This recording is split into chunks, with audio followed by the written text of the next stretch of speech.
نبی اکرم صلی اللہ علیہ وسلم، بخاری کی روایت ہے، اور جو ہے جابر رضی اللہ عنہ اس حدیث کے راوی وہ کہتے اور فرماتے ہیں رسول اکرم صلی اللہ علیہ وسلم ہمیں تمام کاموں میں استخارہ کی تعلیم دیتے تھے۔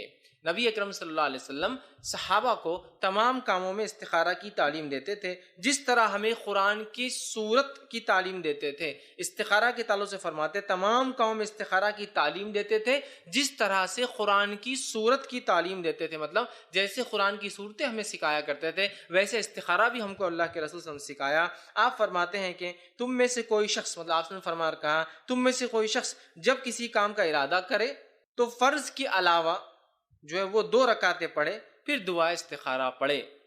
تم میں سے جب کوئی شخص کام کا ارادہ کرے، آپ نے فرمایا تو 2 رکعت نماز پڑھے فرض کے علاوہ، اور اس کے بعد دعا کرے۔ اور اس طریقے کو، اس دعا کو اور استخارہ کو نبی اکرم صلی اللہ علیہ وسلم صحابہ کو ویسے سکھاتے جیسے نماز کی صورتیں سکھاتے تھے، مطلب صورتوں کو سکھایا کرتے۔ قرآن کو جیسا آپ سکھاتے تھے ویسے ہی صحابہ کو بٹھا کر آپ نے استخارہ بھی سکھایا۔ حالانکہ استخارہ اتنا واضح ہے اور اتنا آسان ہے، آگئی بات حدیث میں واضح ہے، نماز 2 رکعت فرض کے علاوہ پڑھے اور دعا کرے، یہ ہے استخارہ کا طریقہ، بس اتنا ہی۔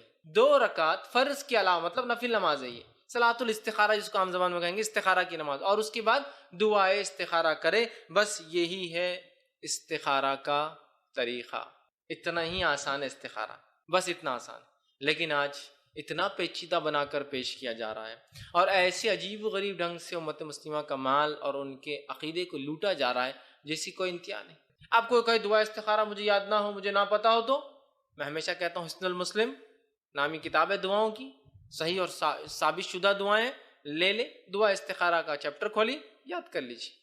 نفل نماز کس کو نہیں آتی 2 رکعت؟ کوئی ایسا آدمی کہے مجھے نماز بھی نہیں آتی، آسان ہے، اور دعا استخارہ پڑھنا ہے اس نماز کے بعد، ختم۔ اتنا ہی طریقہ ہے استخارہ کا، یاد رکھیں۔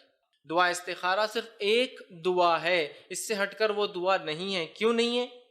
اس لیے کہ صلاۃ الاستخارہ کے بعد جو دعا ہے اس کے الفاظ نبی اکرم صلی اللہ علیہ وسلم صحابہ کو سکھائے ہیں، اس سے ہٹ کے ہمیں نہیں پڑھنا ہے۔ کیوں نہیں پڑھنا ہے؟ اس لیے کہ آپ صلی اللہ علیہ وسلم دعا استخارہ ایسے سکھاتے تھے جیسے صورتیں سکھاتے تھے۔